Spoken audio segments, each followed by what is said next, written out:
Hello दोस्तों। तो कैसे हैं आप लोग। तो दोस्तों, आज मैं आपके लिए एक हॉरर कहानी लेकर आया हूँ, जो कि दोस्तों काफ़ी दिल दहला देने वाली कहानी है। तो दोस्तों, ये कहानी एक पार्क की है दोस्तों, जो कि हॉन्टेड होता है।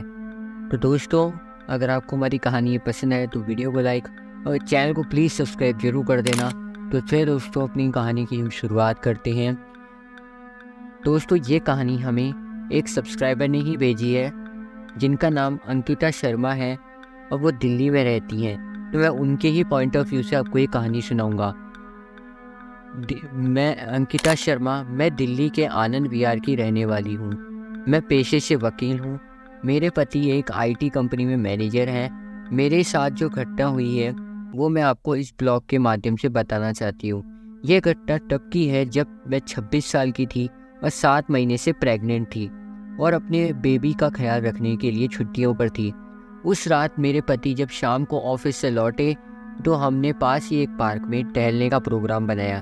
रात के 9 बज रहे थे और हम अपनी कार से वहां पहुंचे ताकि रात को वापस आते वक्त दिक्कत ना हो। वहां हमने देखा कि लोग बाग वहां टहल रहे थे। हमने भी वहां आधे घंटे तक चहलकदमी की। फिर जब थक गए तो वापस चलने का निर्णय किया। मेरे पति ड्राइवर सीट पर थे और मैंने जैसे ही अपनी तरफ का कार का गेट खोला, एक बूढ़ी औरत मेरे ड्रेस को खींचने लगी। मैंने इसे नॉर्मल बात समझकर उसे बिना पैसे दिए कार में बैठ गई। हमारी कार 5 मिनट चली ही थी और हमारी गाड़ी लाल बत्ती पर रुकी तो फिर वही बूढ़ी औरत सामने दिखाई दी। मैंने इस पर ज़्यादा ध्यान ना देते हुए घर पर पहुंच गए।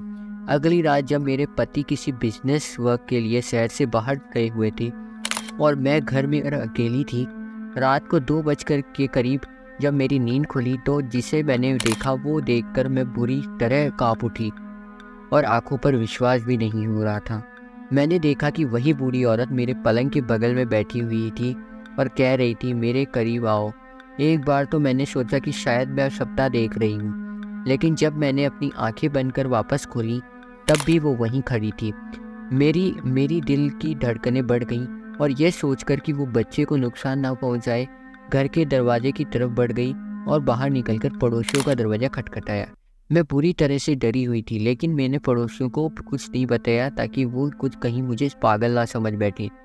मैंने तुरंत अपने पति को फ़ोन किया और उसी वक्त गाड़ी से सुबह 5 बजे तक घर आ गए। मैंने उनको सारी घटना बताई। जब जब ये बात मेरी माँ को बताई तो वो तुरंत मेरे घर आ गई और उन्होंने घर में छोटा सी पूजा करवाई ताकि वो बूढ़ी औरत उसे दोबारा ना दिखे। उस पूजा के बाद मैंने कभी उस बूढ़ी औरत को नहीं देखा। तो इस तरह फ्रेंड्स, मेरी माँ की सलाह में से मैं और मेरा बच्चा सुरक्षित रहे। दोस्तों, अक्सर ऐसा होता है कि गर्भ अवस्था के दौरान आपको कुछ विशेष ऐसी जगहों का ध्यान रखना पड़ता है जहाँ से कुछ रूहें अक्सर साथ लग जाती हैं। तो दोस्तों, ये थी हमारी कहानी, जो कि एक सच्ची कहानी थी। दोस्तों, बिल्कुल सही सुना आपने। ये एक सच्ची कहानी थी जो अंकिता के साथ में घटी। तो दोस्तों, अगर आपको हमारी कहानी पसंद आई हो तो वीडियो को लाइक और चैनल को प्लीज़ सब्सक्राइब जरूर से कर देना। तो चलिए दोस्तों, मिलते हैं नेक्स्ट कहानी के साथ। बाय बाय दोस्तों।